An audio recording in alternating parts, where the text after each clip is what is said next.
Okay, so let's talk about vaccines and are we beating COVID-19 for the record?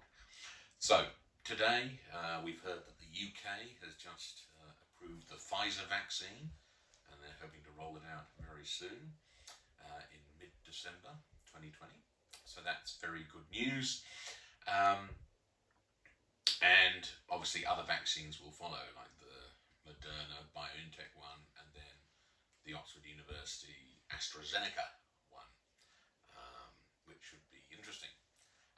But it has happened quite quickly. It's happened in under a year under this Operation Warp Speed, which has been controversial.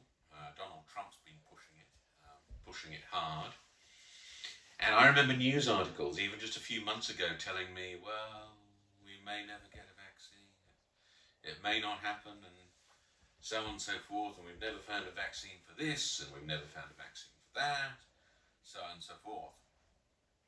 And now we have three in quick succession with 90% efficacy rates, which is interesting.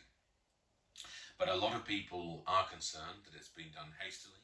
There's even European Union officials who don't like the fact that the UK has approved emergency use of the Pfizer vaccine so quickly.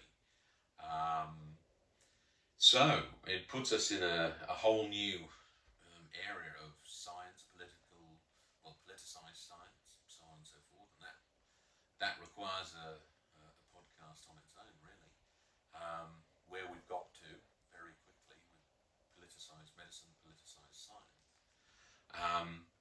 But it is good news, and the Oxford University AstraZeneca vaccine should only cost about $4 each and doesn't need to be stored at -20 or -70 Celsius like some of the other vaccines. So it's certainly looking positive, but firstly we have to roll it out and see how it goes. And secondly, this is a vaccine for COVID-19. We can expect that other infectious diseases, novel diseases, will come our way, sadly. And we can expect infectious diseases to be a problem as they have been in the past. And the reality is, over the last 60 years, we haven't put enough money into infectious disease wards, infectious disease treatments, and vaccines, to the point that people were saying even a few months ago that we may never have one. Well, I think that's because not enough effort was put in.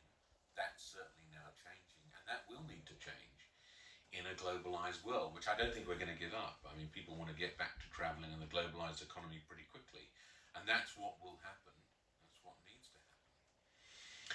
But vaccines, of course, are not enough. The main thing is hygiene to cut transmission of infectious diseases. So there's discussion about whether the handshake lives on to any large degree, and also other changes to our lifestyles that we need to make. But also personal hygiene. I mean, the reality is we need to put more money in to encourage hand washing and personal hygiene. And it's not a great topic, sexy topic, but it's just the hard truth. We need more money to be put into that and more facilities with public bathrooms and bathrooms in private buildings being encouraged to adopt methods to cut down the transmission of infectious diseases. We've just got to take our hand washing and our personal hygiene far more seriously. Otherwise, you just end up with COVID-20, COVID-21, and we want to be able to dampen that. And I think spending more time literally looking after hand washing and that sort of thing is a very small price to pay for cutting down, helping to cut down the spread of these sorts of infectious diseases. Vaccines are as close as you can get to a silver bullet, um, but as I think we'll find out, it's not a complete silver bullet.